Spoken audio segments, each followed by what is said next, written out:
বিয়ের পর একটা নারী তখনই সুখী হয় যখন তার স্বামী তাকে বুঝে মূল্যায়ন করে এবং ভালোবেসে আগলে রাখে। পরিবারের অন্যান্য সদস্যরা যেমনই হোক না কেন, স্বামী যদি ভালো হয় সেক্ষেত্রে একটা নারী কুঁড়ের ঘরে পানি ভাত খেয়েও সুখী থাকে। এই পৃথিবীতে সবচেয়ে সুখী নারী তো সেই যে কিনা তার হাজারো মনের কষ্ট নিয়ে নীরবে একা একা কাঁদে। বেলা শেষে তার কোনো অভিযোগ থাকে না। সে সবার সামনে এমনভাবে নিজেকে উপস্থাপন করে যেন তার মতো ভাগ্যবতী এবং সুখী নারী আর কেউই নেই।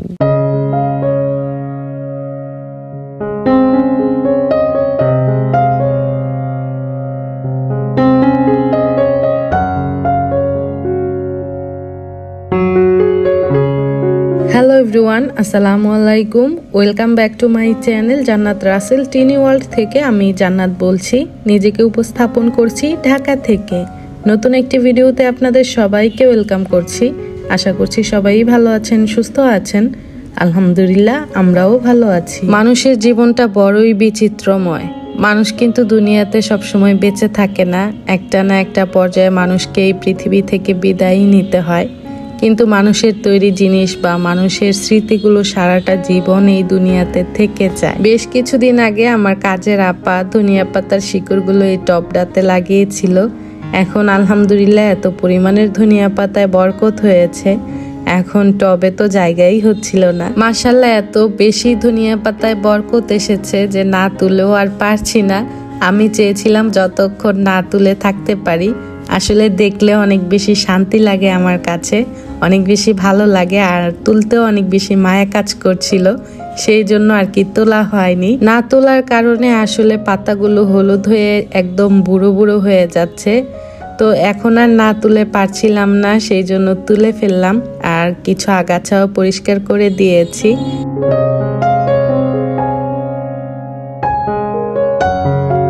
আমার ছোট ছেলে কিছুদিন যাবত শুধু বায়না করে, সকালবেলা ঘুম থেকে উঠলি ও বাহিরের জিনিস খেতে চায়, ঘরের তৈরি নাস্তা ও একদমই খেতে চায় না। তো বাহিরের খাবার তো বাচ্চাদের জন্য অনেক বেশি ক্ষতিকর।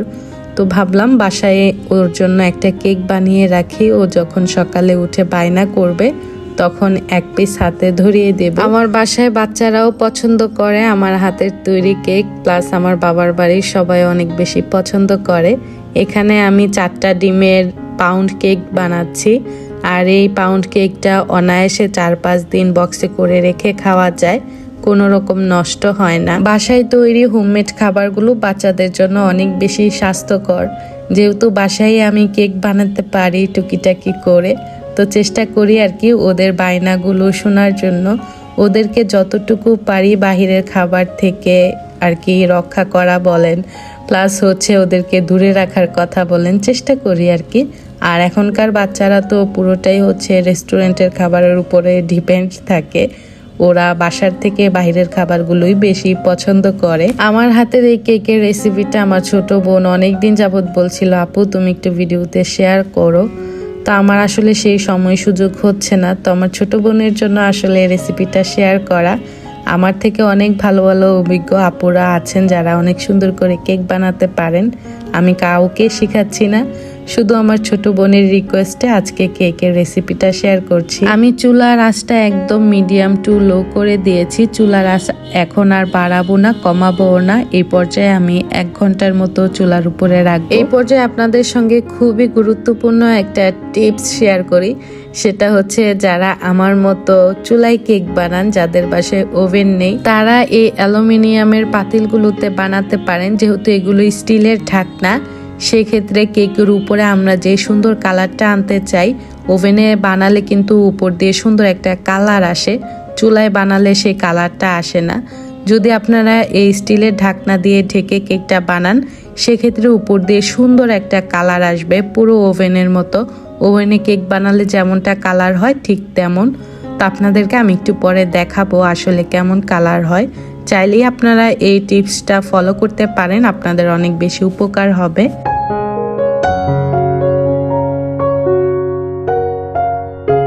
ঈদ উপলক্ষে বাসায় তো অনেক কাজ করছি কিছুদিন যাবত, কিছু অন ক্যামেরায়, কিছু অফ ক্যামেরায়। অফ ক্যামেরাতেই বেশি কাজ করা হচ্ছে, অন ক্যামেরায় কাজ করতে অনেক বেশি টাইম লাগে, হাতে এখন একদমই টাইম নেই। আজকে সোফার কাভারগুলো সোফাতে পরিয়ে দেব, মানে তাকে বোরকা পরিয়ে দেব। আমার সোফাগুলো দেখতেই পারছেন কতটা পুরনো আর একদম নষ্ট হয়ে গেছে। নষ্ট বলতে ফোমগুলো বসে গেছে, আর চাইলে এখন আর এগুলোকে চেঞ্জ করতে পারছি না। বাচ্চারা যখন বড় হবে তখন এগুলো একদম চেঞ্জ করে ফেলবো। ইচ্ছে আছে এগুলো চেঞ্জ করে বাড়িতে দিব, বাসার জন্য নতুন করে সোফা কিনবো। আসলে সাধ্য মতো তো হতে হবে, চাইলে আমরা মধ্যবিত্ত ফ্যামিলির মানুষরা এত কিছু করতে পারি না। যদি কোনো কিছু পরিকল্পনা করি সেক্ষেত্রে আমাদের অনেক বেশি ধৈর্য ধারণ করতে হয়, সেটার জন্য অনেক বেশি অপেক্ষা করতে হয়। আর আমরা তো জানি অপেক্ষার ফলটা আসলে অনেক বেশি মিষ্টি হয়। তো অপেক্ষা করছি, আল্লাহর রহমতে আল্লাহ যেদিন হুকুম করবে তখন বাসার জন্য নতুন নতুন ফার্নিচার নিব। কাভার পরানোর আগে আমি ভালো করে সোফার ময়লাগুলো একটা ব্রাশের সাহায্যে ডলে ডলে উঠিয়ে ফেলেছি। আর কিছু কিছু ময়লা তো আছে যেগুলো হাজার ডললেও উঠবে না, সেক্ষেত্রে আমাকে কাপড়গুলো চেঞ্জ করতে হবে। সোফার উপরে যে লেকার পালিশের নকশাগুলো আছে সেগুলোতে আমি ফার্নিচার ক্লিন করার স্প্রেটা দিয়ে ব্রাশ দিয়ে ভালো করে পরিষ্কার করে নিয়েছি। যত ধুলাবালি আছে সবগুলো উঠিয়ে ফেলেছি। আর এখন দেখতে কিন্তু অনেক বেশি সুন্দর, নতুনের মতো চকচক করছে। তো বাসায় যখনই ফার্নিচার ক্লিন করি তখন এটা দিয়ে ক্লিন করি, সেক্ষেত্রে ফার্নিচারগুলো দেখতে একদম চকচকে লাগে, বোঝা যাবে না এগুলো যে পুরনো। বাসার প্রতিটা ফার্নিচার আমি প্রতিদিন ক্লিন করি, এমন একটা দিন বাদ নেই যে আমি ফার্নিচার ক্লিন করি না। কিন্তু এই স্প্রে দিয়ে ডিপ ক্লিনিং এর যে ব্যাপারটা থাকে সেটা আমি 2 মাস 1 মাস পর পর করি। সবগুলো ফার্নিচারের যে কাজগুলো আছে সেগুলোর উপরে একটু স্প্রে করে দিলে তারপর ব্রাশ দিয়ে ডললে একদম নতুনের মতো চকচক লাগে। অফ ক্যামেরাতে আমি বাকি রুমগুলো ভালো করে ডিপ ক্লিন করে নিয়েছি। আজকের মতো আমার ঈদের ডিপ ক্লিনিং এর কাজ শেষ, এখন শুধু রান্নাঘরটা বাকি আছে। ইনশাল্লাহ 2-1 দিনের মধ্যে রান্নাঘরটাও পরিষ্কার করে ফেলবো, সেক্ষেত্রেও আপনাদের সঙ্গে ভিডিও আকারে শেয়ার করব যতটুকু পারি আর কি। আজকে বাসার প্রতিটা ফার্নিচারে আমি ফার্নিচার ক্লিন করার এই ক্লিনজারটা দিয়ে পরিষ্কার করেছি। আর কিছু কিছু ডিজাইন আছে যেই ডিজাইনগুলোতে ন্যাকড়া দিয়ে পরিষ্কার করলেও ময়লাগুলো ওঠে না, সেক্ষেত্রে কিন্তু এমন একটা ব্রাশ হলে সুন্দর মতো ডিজাইনগুলোতে পৌঁছে গিয়ে ভালো করে ময়লাগুলো পরিষ্কার করতে পারে। তো সবসময় আর কি চেষ্টা করি যখন ভালো করে ডিপ ক্লিন করি তখন এই ব্রাশটা দিয়ে ফার্নিচারগুলো ক্লিন করার, তখন কিন্তু আর চিপা চাপায় বা ডিজাইনের মাঝে ফাঁকে তেমন একটা ময়লা থাকে না, সবগুলো উঠে যায় আর কি। আমার গত ব্লগে আমার খুব ভালো লাগা এবং খুবই আকাঙ্ক্ষিত একজন মানুষ আমাকে কমেন্ট করেছিল, মুসাম্মদ লিপি আক্তার আইডি থেকে লিপি আপু। এমন কোনো ইউটিউবার আপুরা নেই যারা কিনা লিপি আপুকে চিনেন না। আপু কিন্তু সাধারণ দর্শক হয়েও প্রতিটা ভিডিও এত সুন্দর নিখুঁতভাবে দেখে, সুন্দর করে আপু একটা মতামত প্রকাশ করে কমেন্টের মাধ্যমে। আপুর কমেন্টগুলো খুব ভালো লাগে। অন্যান্য ইউটিউবার আপুদের কমেন্ট বক্সে যখন আপুর কমেন্টগুলো দেখতাম না, সেক্ষেত্রে অনেক বেশি আফসোস হতো আর অনেক বেশি অপেক্ষা করতাম যে আপু কবে যে আমার ভিডিওগুলো দেখে আমাকে কমেন্ট করবে। তা আসলে অবশেষে অপেক্ষার প্রহর শেষ হলো। আপু ইদানিং আমার ভিডিও দেখে, সুন্দর সুন্দর কমেন্ট করে। তা আপু বলছিল আর কি গত ব্লগে আমার যে সুর একটার উপরে আমি সিঙ্গেল রানারটা বিছিয়েছি শিশির আপুর কাছ থেকে এনে, সেটা আর কি শুধু খালি দিলে ভালো লাগতো। আমি যেহেতু নিচে একটা কাপড় বা রানার দিয়েছি সেটা ঝুলে আছে, দেখতে ভালো লাগছে না। লিপি আপু আজকে যদি তুমি ভিডিওটা দেখে থাকো তাহলে তোমার জন্য অনেক অনেক ভালোবাসা, বুক ভরা ভালোবাসা, তোমাকে লাল গোলাপের শুভেচ্ছা। তোমাকে আসলে আমি অনেক বেশি পছন্দ করি পার্সোনালি, কারণ হচ্ছে তোমার কমেন্টগুলো অনেক সুন্দর হয়, নিখুঁত হয়। আপু তোমার জন্য আর কি সেই ক্লিপসটা আজকের ভিডিওতে জুড়ে দিয়েছি। দেখো খালি দিয়েও দেখেছিলাম, সিঙ্গেল রানারটা দেওয়ার পর দেখতে তেমন একটা ভালো লাগছিল না, সেই জন্য আমি আগের রানারটা বা আগের কাপড়টা দিয়ে তারপর হচ্ছে নতুন সিঙ্গেল রানারটা দিয়েছি। আশা করছি তুমি বুঝতে পেরেছো। তোমার মতো এমএন ব্লগ থেকে নাসরিন আপু কমেন্ট করেছিল, আপু তুমি যদি শুধু সিঙ্গেল রানারটা দিতে তাহলে দেখতে ভালো লাগতো। তোমাদেরকে দেখানোর জন্য এই ক্লিপসটা আজকের ভিডিওতে জুড়ে দিয়েছি। সিঙ্গেল রানারটা দেখতে কিন্তু অনেক বেশি সুন্দর লাগছে, কিন্তু যখন আমি সুরেকে বিছিয়েছিলাম তখন কিন্তু সুরেকটা দেখতে ভালো লাগছে না, যেহেতু পুরোটা কাভার হচ্ছিল না, সেই জন্য আর কি আমি সেই কাপড়টা বিছিয়ে দিয়েছি। আশা করছি আমার আপুরা আমার ব্যাপারটা বুঝতে পেরেছে।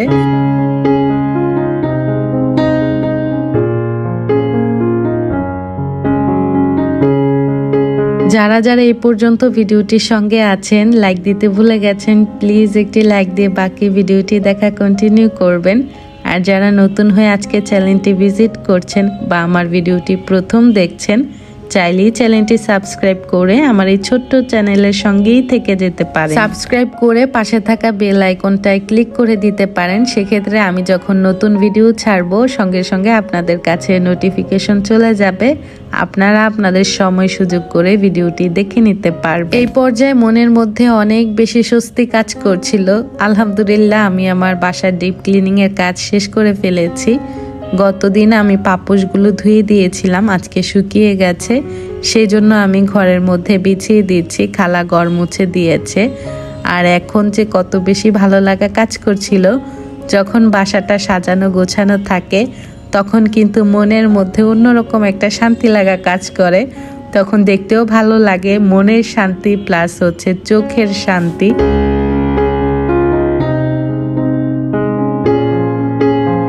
আলহামদুলিল্লাহ পারফেক্ট ভাবে আমার কেকটা হয়ে গেছে। প্রতি 20 মিনিট পর পর আমি এসে টুথপিক দিয়ে চেক করেছিলাম ভেতরটা হয়েছে কিনা। আলহামদুলিল্লাহ অনেক সুন্দরভাবে আমার কেকটা হয়ে গেছে। তো স্টিলের ঢাকনা দিয়ে ঢেকে দিলে দেখেন উপরটা কত সুন্দর কালার হয়। আমি সবসময় কেক বানাতে অনেক বেশি পছন্দ করি। আমার বাচ্চাদের যখন জন্মদিনের কেকগুলো বানাতে হয় তখন আমি বাসায় বানাই।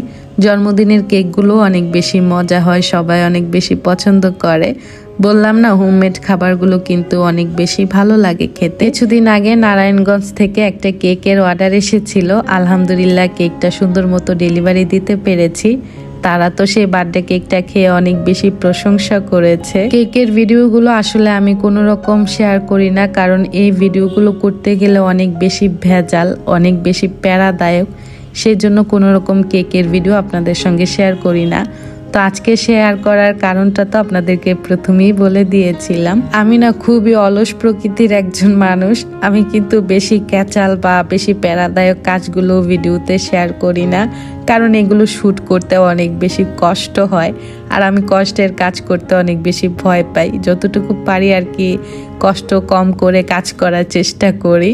তো কেকগুলো আমি বক্সে নিয়ে নিয়েছি, দেখতেই পাচ্ছেন কতটা স্পঞ্জি হয়েছে। মাশাআল্লাহ মাশাআল্লাহ।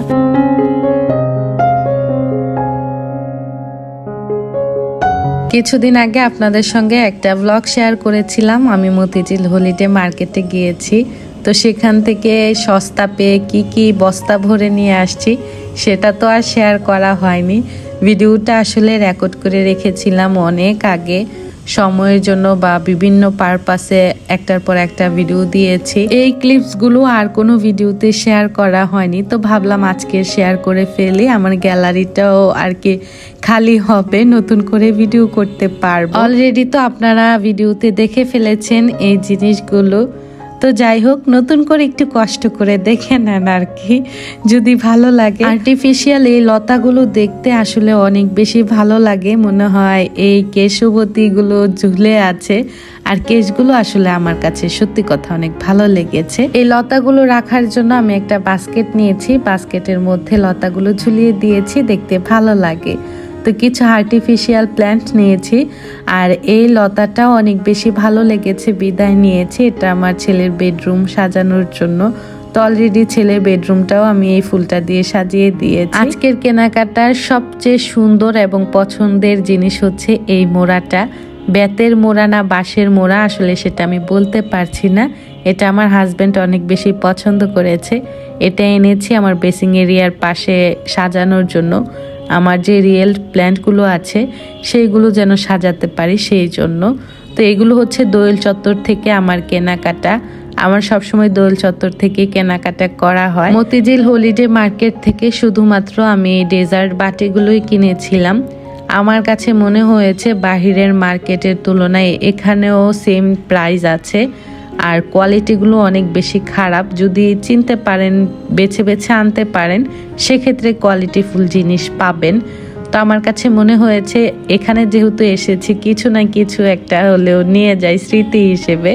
তো আমি ডেজার্ট খাওয়ার এই বাটি বলেন বা কাচের বাটি বলেন এগুলো নিয়েছি। এটার প্রাইস নিয়েছে 350 টাকা।